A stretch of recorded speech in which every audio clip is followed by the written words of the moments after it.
जिसकी जड़ें तो ऊपर की ओर हैं और शाखाएं नीचे की ओर, तथा पत्तियां वैदिक स्तोत्र हैं।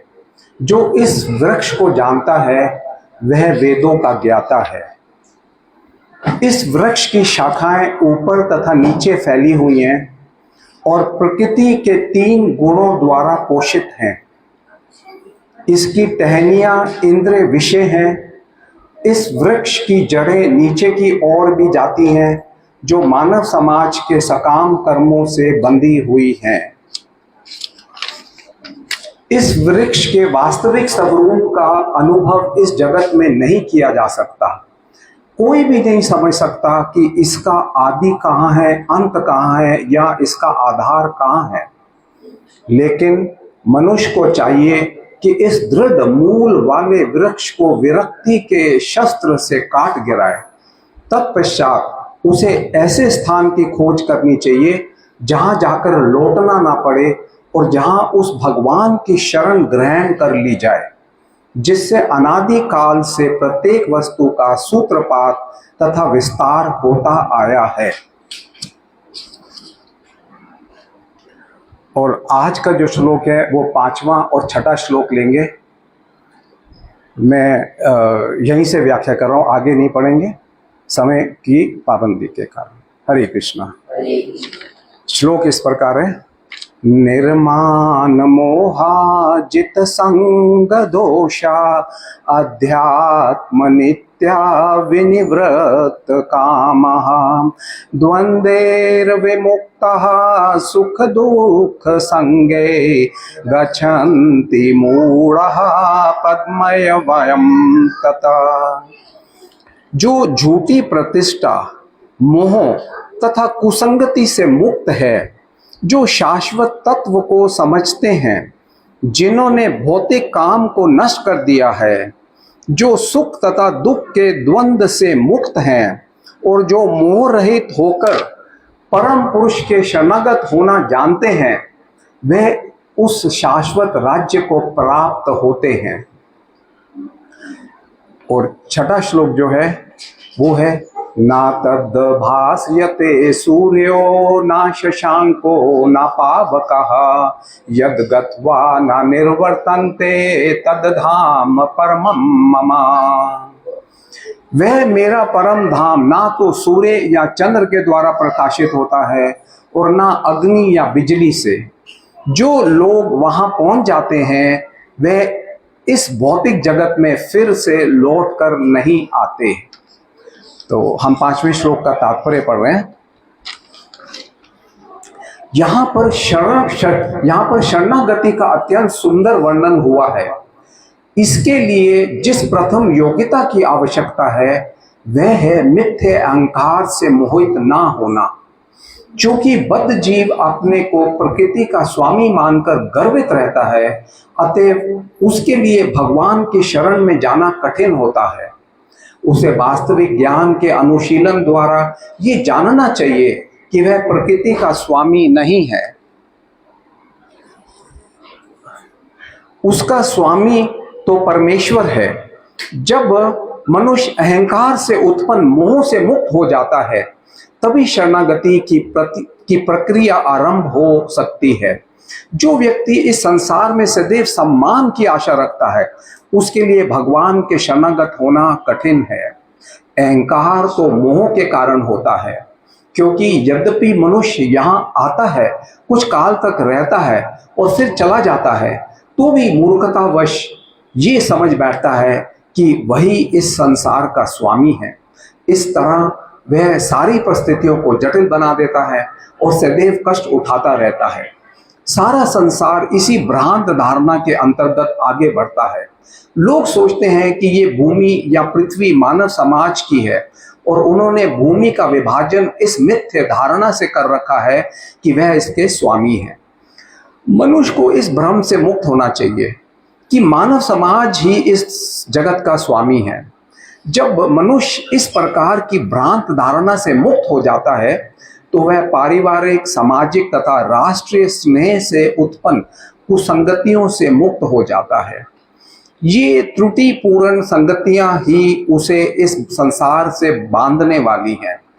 इस अवस्था के बाद उसे आध्यात्मिक ज्ञान विकसित करना होता है।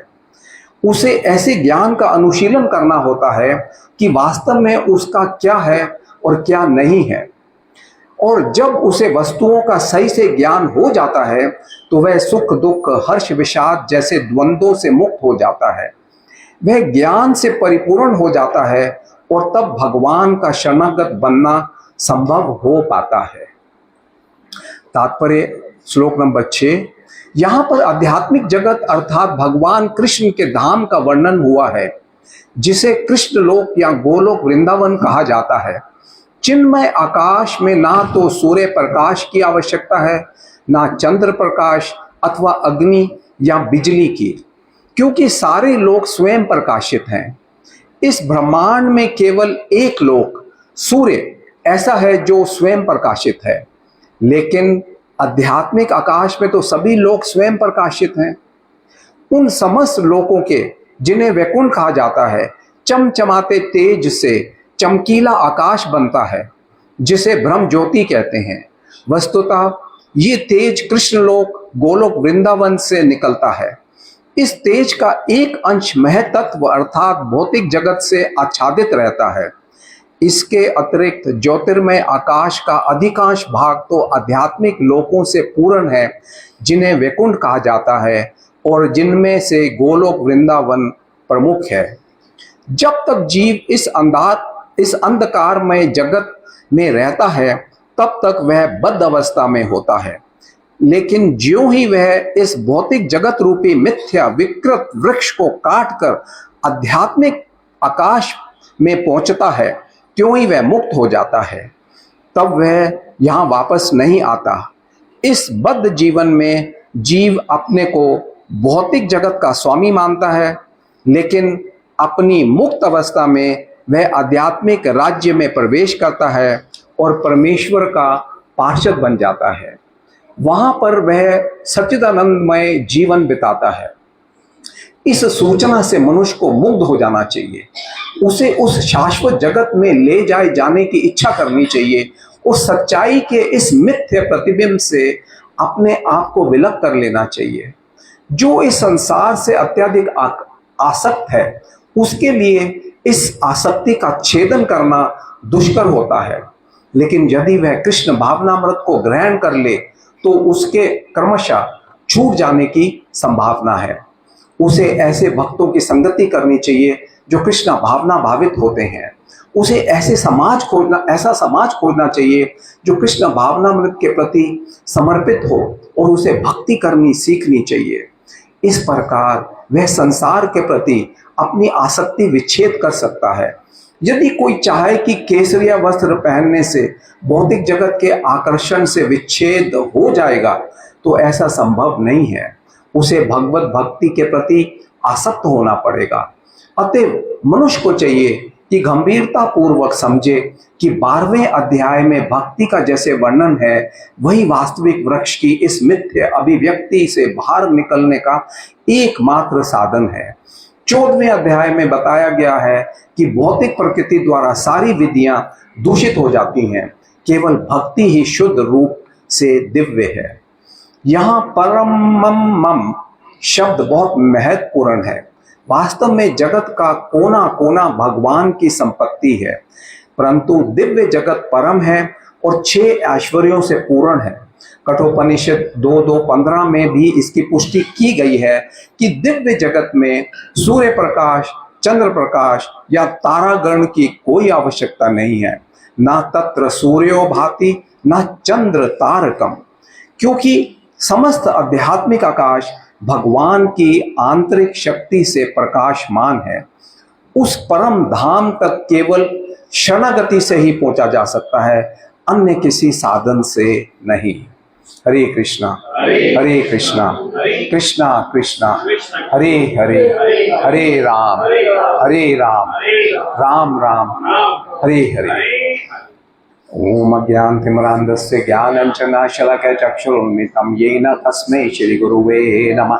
श्रीचैतन्यमनोभीष्टं स्थापितं येन भूतले स्वयं रूप कदा मह्यं ददाति सत्पदान्तिकं वन्देऽहं श्रीगुरु श्रीयुतपत्कमलं श्रीगुरून् वैष्णवां च श्रीरूपं साग्रजातं सैकन्दगुणान्वितं दं सजीवं साद्वैतं सावधूतं परिजनसहितं कृष्णचैतन्यदेवं श्रीराधा कृष्णपादान् सैकन्दललिता श्रीविशाखा नमो विष्णुपदाय कृष्ण पृष्ठाय भूतले श्रीमते भक्ति वेदांत स्वामी तिलामिने नमस्ते सारस्वती देवे गौरवाणी प्रचारणे निर्विशेष शून्यवादी पाश्चात्य देश तारणे हे कृष्ण करुणा सिंधु दीनबंधु जगतपते गोपेश गोपिकांत राधा कांत नमोस्तुते तप्त कांचन गौरांगी राधे वृंदावनेश्वरी विष्णुसुते देवी प्रणमामि हरिप्रिये वाञ्छाकल्पतरुभ्यश्च कृपा सिन्धुभ्यैव च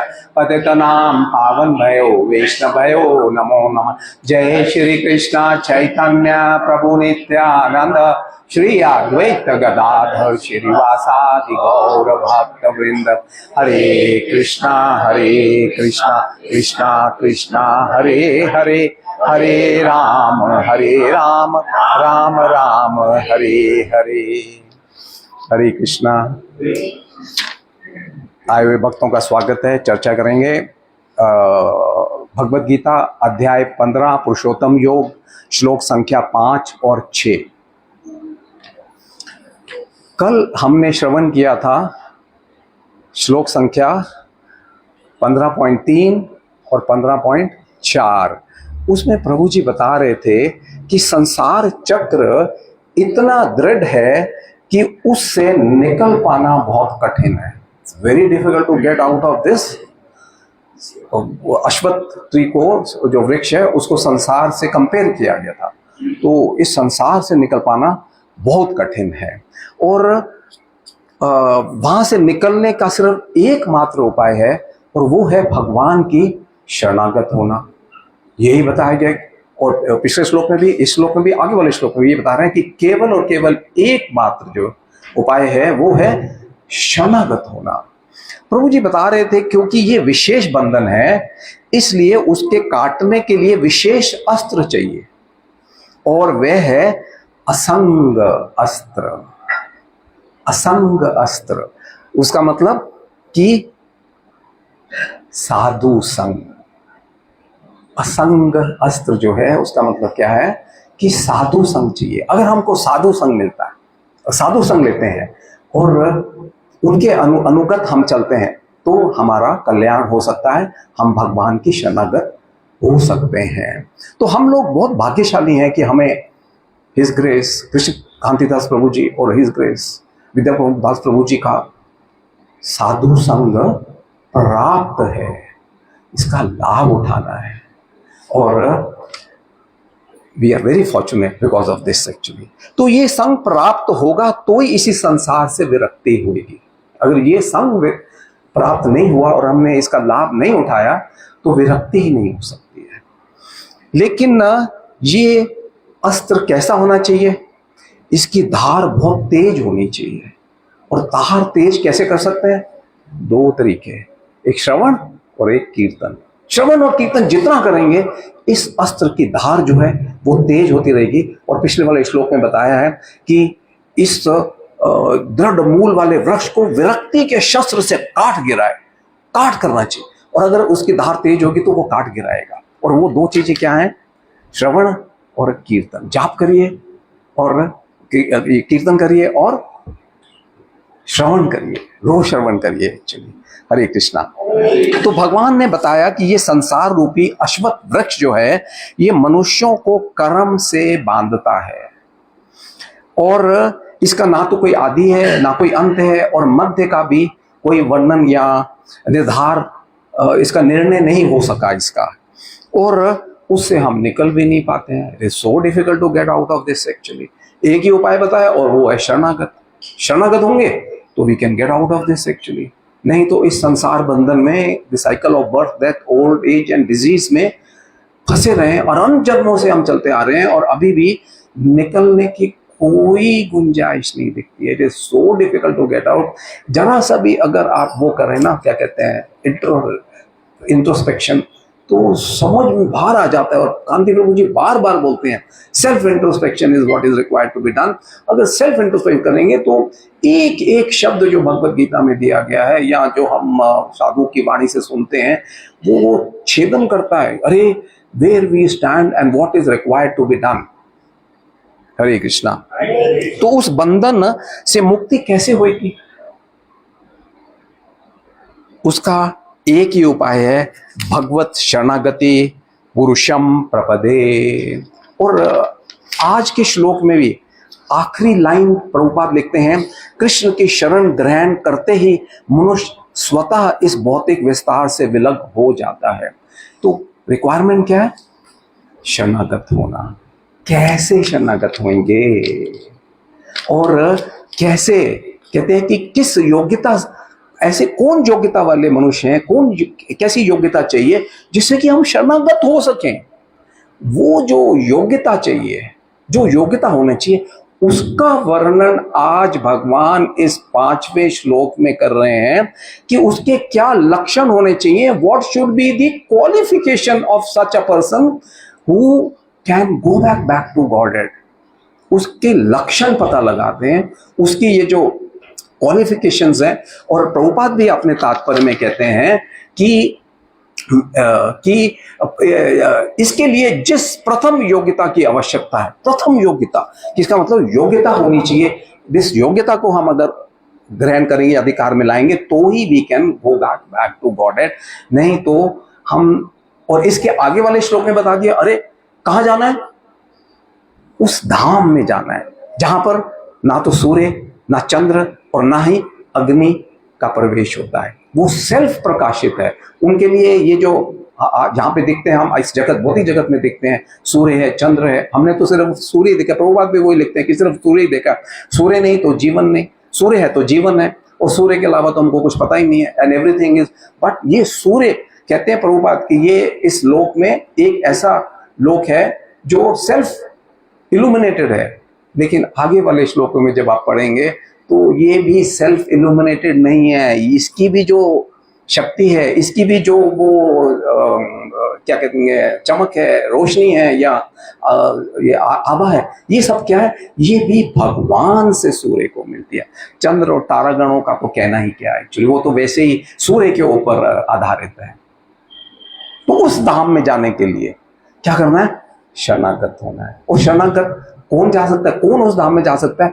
उसके अगर ऐसी प्रिपरेशन होगी जो आज इस श्लोक में बता रहे हैं, वो प्रिपरेशन होगी, तो one person can go back to godhead.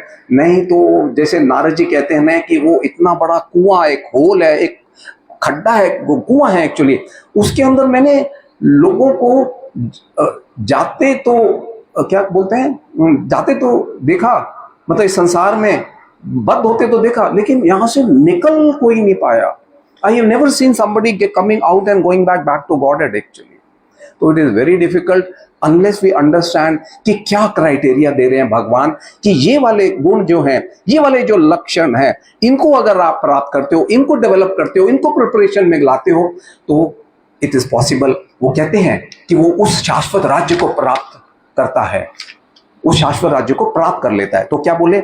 निर्माण मोह, नहीं मान मोह। जिसको मान का मोह नहीं है, कोई व्यक्ति ऐसा नहीं है जिसको मान, कीर्ति, यश और प्रतिष्ठा नहीं चाहिए। Everybody is wanting, 99.9% are only wanting to continue having this मान, कि मान मिलना चाहिए। एक छोटी सी कथा आती है 4th कैंटो में, जहां पे वो दक्ष प्रजापति और शिवजी जी का प्रसंग आता है। दक्ष प्रजापति का मूल जो सारा एपिसोड हुआ था, मूल प्रॉब्लम मान था सिर्फ, कि वो एक सभा में जा रहे हैं, आए और ब्रह्मा जी भी बैठे हुए, इतने सारे साधु संत और वो बैठे हुए हैं, और ब्रह्मा जी और शिवजी जी भी बैठे हुए हैं। ब्रह्मा जी तो उनके पिता थे, वो तो खड़े नहीं हुए, सारे लोग खड़े हो गए, और शिवजी जी भी खड़े नहीं हो गए। बस इस एस्पेक्ट को लेके उन्होंने इतने अपशब्द बोले, इतने दुर्वचन बोले शिव जी को इतना, और ब्रह्मा जी को भी नहीं छोड़ा। उनको पिताजी या गुरु जी नहीं बोला, उनको परमेष्टि कह के बोला। जो परमेष्टि होता है, जो दुनिया को सिखाता है, उसको सिखाने वाला बोल के क्या किया कि अरे इनके कहने से तो मैंने अपनी बेटी जो इतनी सुंदर है सती का विवाह शिवजी जी से कर दिया। एंड सिर्फ क्या कारण था कि वो शिवजी जी सिर्फ खड़े नहीं हुए थे, और भागवतम बताती है, प्रभुपाद अपने तात्व में बताते हैं कि वो ध्यान मस्त थे, जहां बैठते हैं वो राम राम राम राम राम राम में मस्त हो जाते हैं, ध्यान उसे, उनको पता ही नहीं चला कि कौन आया और कौन गया। और मान कि मेरे को मान नहीं मिला, एंड उनका गला भी कट्टा और उसके ऊपर बकरे का सिर भी लगा, और इतना सारा एपिसोड जो है it was only based on one aspect, मान। नहीं, मान मोह, इस मोह से कि मेरे को मान मिले, जब तक हम छूटेंगे नहीं तब तक we can not go back to God. हमको मान की बहुत इच्छा रहती है कि मेरी कथा अच्छी हो जाए, मेरे को पूछने लग जाए कोई, मेरे को भी बोले प्रभु जी आज तो बड़ा अच्छा हुआ, एवरीथिंग वाज सो नाइस। ये क्या है? These are the desiring, and हमको अच्छा लगता है आज की, और मैं कभी कभी इनमें देखता हूँ लाइक्स, देखते हैं लोग कि कितने लाइक्स मिल गए एक्चुअली हमारी कथा। ये तो छोटी छोटी है, पर दीज आर ऑल डिवोटीज के अंदर भी मान की भावना खत्म नहीं हो पा रही है, जा ही नहीं पा रही है। तो सबसे पहला लक्षण तो यही बताया एक्चुअली, हरे कृष्णा हरे कृष्णा। और वैष्णव महाराज जी कह रहे थे कि ये जो भक्ति के स्तर हैं, वो भक्ति के स्तर कौन से हैं कि पहला स्तर श्रद्धा, दूसरा स्तर क्या है साधु संग, तीसरा क्या है ये भजन क्रिया, चौथा क्या है अनर्थ निवृत्ति, फिर उसके बाद में निष्ठा, फिर रुचि, फिर आसक्ति, फिर भाव, फिर प्रेम, वहां तक चलते जाएंगे। तो ये जो एस्पेक्ट्स हैं वो इसके साथ जुड़े हुए हैं। निर्माण मोह मतलब जिसको मान की आवश्यकता नहीं है, जो छोटा है, इसका मतलब उसके अंदर श्रद्धा है। जिसको मान की इच्छा रहती है कि मुझे मान मिले, उसके अंदर अभी श्रद्धा उत्पन्न ही नहीं हुई है। ही हैज नो श्रद्धा। तो आप भक्ति के पहले स्तर तक ही नहीं पहुंच पाए। हरे कृष्णा हरे कृष्णा कृष्णा कृष्णा हरे हरे, हरे राम राम राम हरे हरे। तो मान के मोह में नहीं फंसना। आध्यात्मिक जगत में साफ पहले ही बता दिया जाता है, तृणादपि शनि चुनी चेन तरोरपि सहसु न मानी न मान देना, अमानी ना मान देना। अरे हमको मान नहीं चाहिए, दूसरों को मान देना, that is what is required actually. लेकिन भौतिक जगत में everybody is only interested in that मान, अभिमान। ये जो है, ये आज का श्लोक ये भगवान बता रहे हैं कि अगर मान की इच्छा है, मान की डिजायर है, तो यू कैन नॉट इवन, और प्रभुपाद भी यही बोलते हैं, आप शरणागति पाना कठिन है। वो कहते हैं कि अहंकार से मोहित, आगे लिखते हैं यहाँ पे, जो मनुष्य अहंकार से उत्पन्न मोह से मुक्त हो जाता है उस तभी शरणागति की, अच्छा वो कहते हैं कि हाँ, उसके लिए भगवान का शरणागत होना कठिन है। It is not practically possible. जिसको मान का है वो शरणागत तक भी जा पाए। हरे कृष्णा हरे कृष्णा कृष्णा कृष्णा हरे हरे, हरे राम राम राम हरे हरे।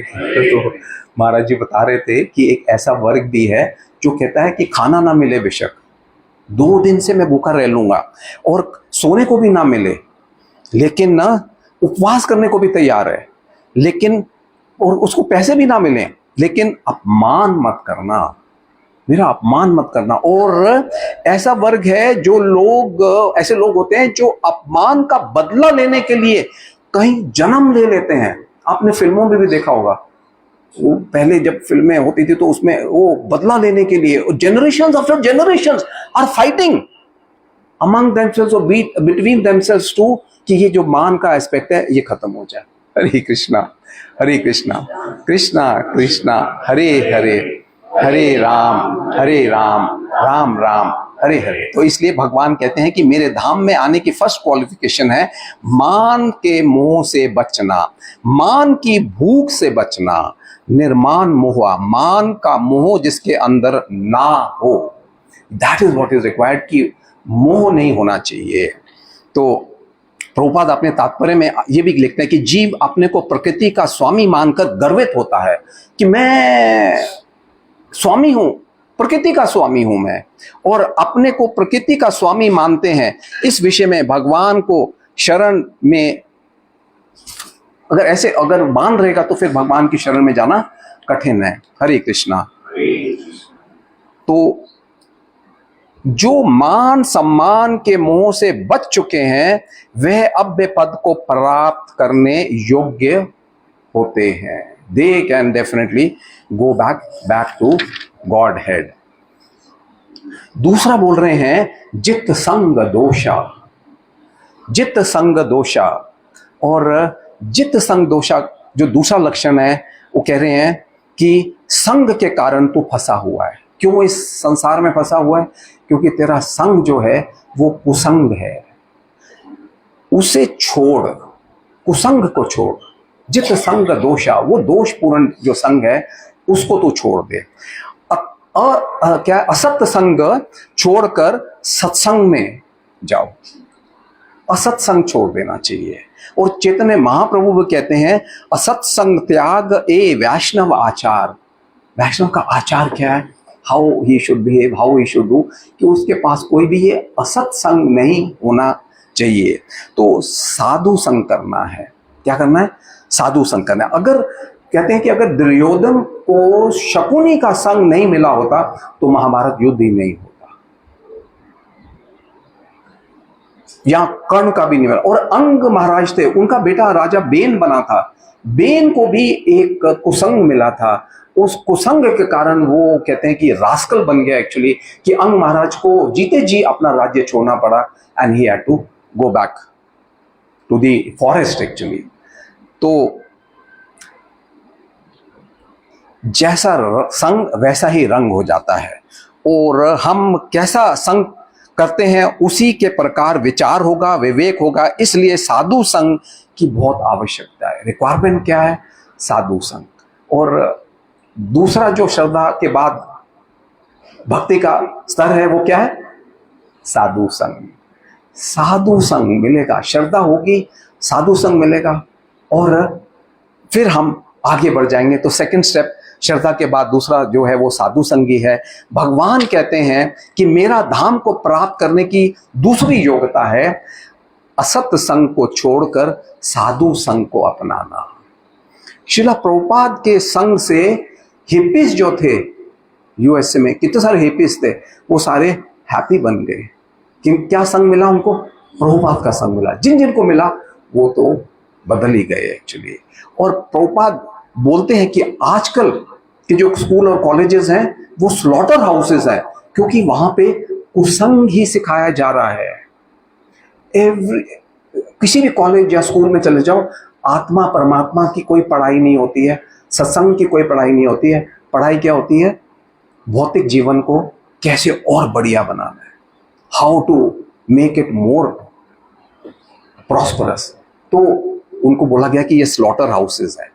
हरे कृष्णा, हरे कृष्णा, कृष्णा कृष्णा हरे हरे, हरे राम, राम राम हरे हरे। तो साधु संग इज वेरी इंपॉर्टेंट, और उसकी चर्चा कल प्रभु जी ने भी करी थी कि साधु संग मिल गया एक्चुअली तो we will definitely be able to go back to Godhead. तो आगे बोलते हैं अध्यात्म नित्य।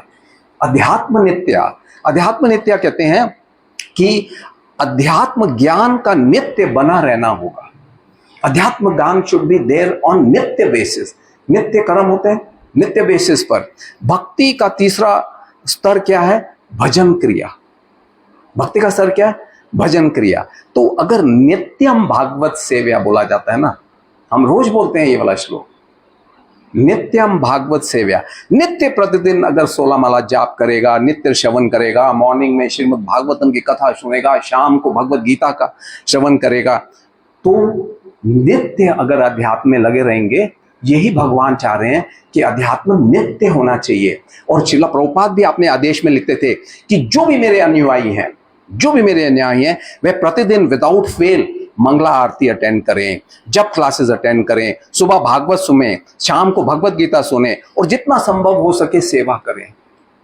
और भी इसमें थे कि और तुलसी आरती करें, और ये सारे एस्पेक्ट्स बहुत सारे हैं जो प्रभुपाद ने मॉर्निंग सेवा दी है, वो ये नित्य करने के लिए है कि every day one must attend the classes and do it actually. जो प्रतिदिन ऐसा करता है तो भगवान कृपा करके उसे सद्बुद्धि देते हैं। हरे कृष्णा। तो नित्य अध्यात्म कर्म करे, केवल भौतिक कर्म ही नहीं, आत्मा के लिए कर्म करे, केवल पुरुषोत्तम मास में ही नहीं, हरि बोल, जीवन भर के लिए करे। हम लोग क्या कर रहे हैं आजकल? पुरुषोत्तम मास, I will do it actually. लेकिन ये जो नित्य कर्म है, this should be done on regular and everyday basis. Hare Krishna, Hare Krishna.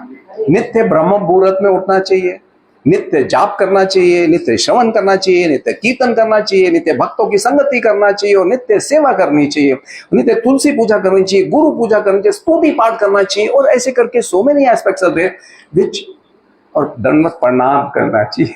Every day one does it, he will definitely, ये जो लक्षण है, क्या योग्यता है, वो योग्यता ही तो बता रहे हैं कि मनुष्य में क्या योग्यता होनी चाहिए, जो शरणागत के लायक हो जाएगा। नहीं तो नालायक है, ही कांट इवन शरणागत भी नहीं हो पाएगा, he can't even surrender to Krishna. तो ये लक्षण बताए जा रहे हैं कि ये सारे कार्य करने चाहिए। और भजन क्रिया भी यही है कि आत्मा के लिए जो आवश्यक भजन क्रिया है या कर्म है, और जो साधु लोग बताते हैं, उसे श्रद्धा के साथ नित्य प्रतिदिन अभ्यास करना चाहिए। Every day it should be done. वही भजन क्रिया, ये सारा जाप करना, ये सारे जो मैंने बोले हैं रिपीट करना नहीं है, टाइम ही नहीं है, तो this all has to be done actually. तो आगे बोलते हैं विनिवृत्त कामः।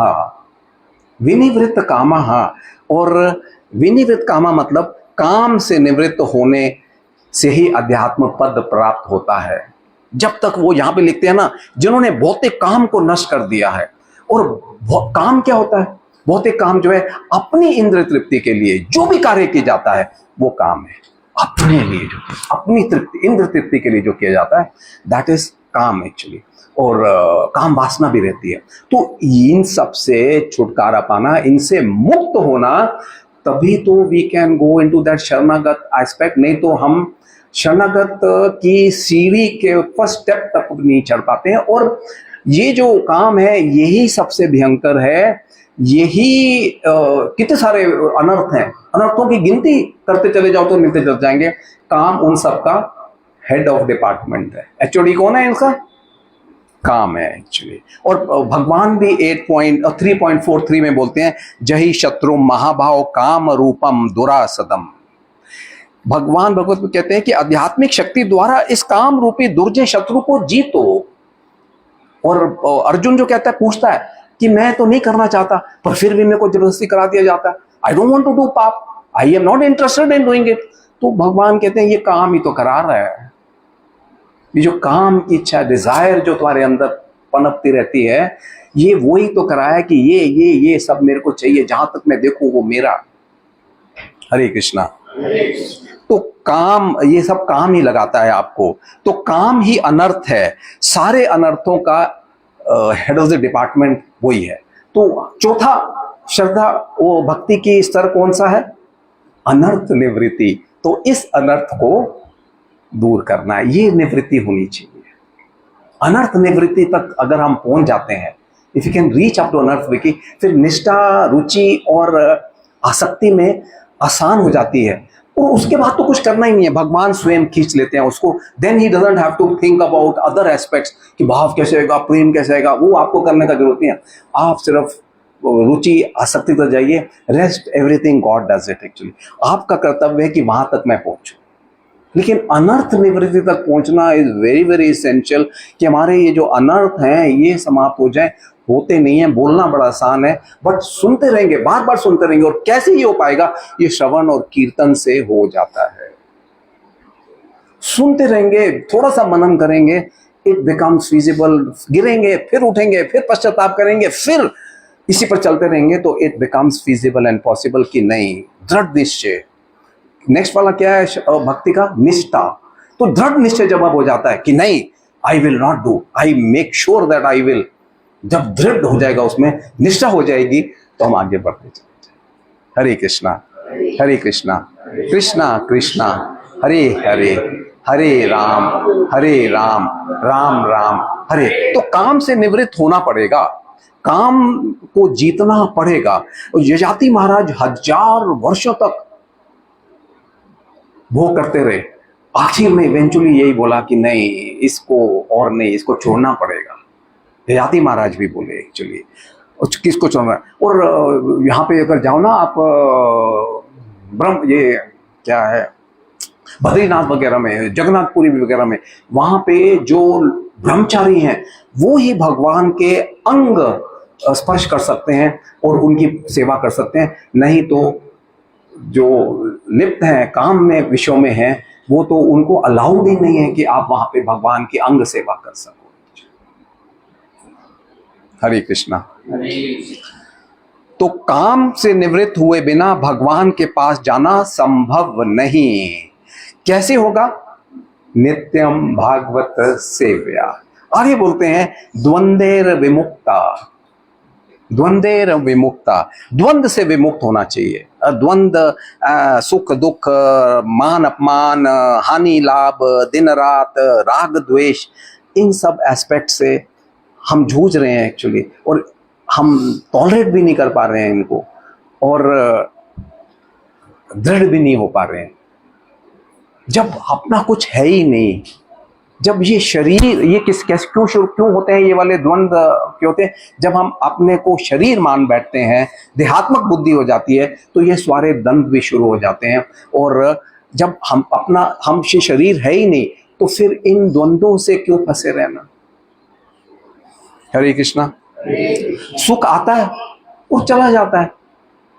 कितनों के पास सुख आया, क्या चला नहीं गया फिर वो? ऐसी दुख भी तो आता है और चला जाता है ना। जब आना जाना ही इनका स्वभाव है, दिन होता है, रात आ जाती है, रात निकलती है, दिन आ जाता है। They are changeable, they keep shifting. तो जब इनका चेंज होता ही रहता है, तो why not get out of this? Hare Krishna, Hare Krishna. तो ईर्ष्या, द्वेष, राग, आसक्ति वगैरह जो है, इनसे विमुक्ति होनी चाहिए। और छठा है अमूढ़, बोलते हैं यहाँ पे गच्छन्ते अमूढ़ा। अमूढ़ा मतलब जो मूर्ख नहीं है, जो मूर्ख नहीं है। अगर मूर्ख है, जो ऐसे वाले चीजों को प्रिपेयर नहीं करना चाहता, he cannot go back to Godhead। भगवान बोलते हैं जो मूर्ख नहीं है, he can definitely come back to God। तो मैं अगले वाले श्लोक में, बड़ा सिंपल सा श्लोक है, वो तो कह रहे हैं कि मेरा धाम, परम धाम, ना तो सूर्य या चंद्र के द्वारा प्रकाशित होता है, ना अग्नि या बिजली से। जो लोग वहां पहुंच जाते हैं वह इस भौतिक जगत में फिर लौट कर नहीं आते। तो इस श्लोक में दो ही एस्पेक्ट बोले गए हैं कि मेरा जो धाम है वो स्वयं प्रकाशित है। भगवान की जो आभा है, भगवान की ये जो ब्रह्म ज्योति है, यही उनके जो नाखून से निकलती है, इतना प्रकाश है कि इस सूर्य के हजार सूर्यों के से भी ज्यादा प्रकाश जो है वो भगवान के ब्रह्म ज्योति का प्रकाश है। और वही प्रकाश भगवान जो है इस सूर्य को देते हैं, जिसके कारण हम आजकल इतनी गर्मी सह रहे हैं कि अरे इतना गर्म हो गया, it is so difficult, very difficult to do it actually. और इसी सूर्य को जानते हैं, यही हमारा जीवन है। और दूसरा जो इस एस्पेक्ट में बोला कि जो वहां पहुंच जाता है वो फिर वापस नहीं आता, जो वहां पहुंच जाता है वो फिर वापस नहीं आता। तो वहां नारद जी एक बार वैकुंठ गए और भगवान को बोलते हैं कि भगवान, मैं गया संसार में, मैंने इतने सारे धाम देखे, इतने सारे मंदिर देखे, वहां पे इतनी भीड़ थी, इतने भक्त लोग हैं, इतना बड़ा समूह लगा रहता है, तो भगवान आप इन सबको ऊपर अपने धाम में क्यों नहीं बुलवा लेते? तो भगवान कहते हैं कि ठीक है, तू बुला ले उनको, तू चला जा और उनको बुला ले। तो नारद जी इन जगहों पे, धामों में, मंदिरों में, सब जगह पे गए और उनको कहते हैं कि भगवान ने इनविटेशन दिया है कि आप सब लोग भगवान के धाम आ सकते हो। किसी ने भी, इतना भीड़ बोल रहे हैं, इतने भक्त हैं, not even a single person volunteer to come along with the Narad ji. And बड़ी मुश्किल से एक व्यक्ति मिला। तो नारद जी को लगा फेस सेविंग होगी, अरे शक्ल दिखाने लायक तो मैं बन जाऊंगा। विष्णु जी को मैंने बोला था कि मैं इन सबको ले आता हूं, तो भगवान ने कहा जा ले आ। तो अब एक शख्स मिल गया, और जब वो उसको ला रहे थे तो वो शख्स रास्ते में पूछता है कि वापसी कब होगी फिर यहाँ से? तो कहते हैं यहाँ पे वापस नहीं होता है, फिर लौटकर जगत में वापस नहीं आता है। तो कहते हैं वापस नहीं आएगा, तो कहते हैं मैं भी नहीं। वो भी वहां से वापस चला गया, and not even a single soul actually wanted to go back to Godhead actually. तो वहां जाने का रिटर्न तो है ही नहीं, वन वे ट्रैफिक है, और फिर भी हम वहां पे आना नहीं चाहते। बहुत लोग चाहते हैं कि वहां पे जाएं पर वापस आए, they are interested in coming back, वो सिर्फ वहां जाना नहीं चाहते। रिटर्न टिकट जब तक नहीं होगा ना तब तक they are not interested. Return ticket उनको गोलोक धाम, वृंदावन धाम और मथुरा धाम और इनके बारे में खूब बताया जाए और कहेंगे हाँ हाँ कितने पैसे चाहिए, मेरी भी बुकिंग करा देना, और फिर पूछते हैं कि रिटर्न टिकट हो गया कि नहीं हो गया, और नहीं हुआ रिटर्न, फिर हम नहीं जाएंगे, we are not interested. Return ticket हो जाता है तो वी आर इंटरेस्टेड एक्चुअली। लेकिन भगवान का तो धाम है वो वापस का नहीं है। इतने दुख हैं, इतने कष्ट हैं, इतना प्रॉब्लम्स है, इसको दुखालय आश्रम बोला गया है, लेकिन still despite that actually people are not interested in धाम जाने के लिए, भगवान के धाम जाने के लिए उनको फिर वहां से वापस आने की लालसा रहती है। और यहाँ पे भगवान बोल रहे हैं जो ऐसे धाम में आ जाता है वो फिर वापस नहीं जाता है। और भगवान ने एक बार नहीं बोला, 8वें चैप्टर जो है ना भगवत गीता का, उसमें श्लोक संख्या 15, श्लोक संख्या 16, श्लोक संख्या 21 में, और इस वाले श्लोक में श्लोक संख्या 6 में बोल रहे हैं कि जो वहां चला जाता है वो फिर वापस नहीं आता है। You get rid of these problems of the भौतिक world and go back to the spiritual world. Hare Krishna Krishna Krishna Hare Hare, Hare Ram Ram Ram Hare Hare. जबकि स्वर्ग में कोई जाता है उसके पुण्य खत्म हो जाते हैं तो उसको धक्के मारकर निकाल दिया जाता है वहां से, और यहां पर once you reach you are in the lap of the lord. Hare Krishna. Sheel Prabhupada की जय।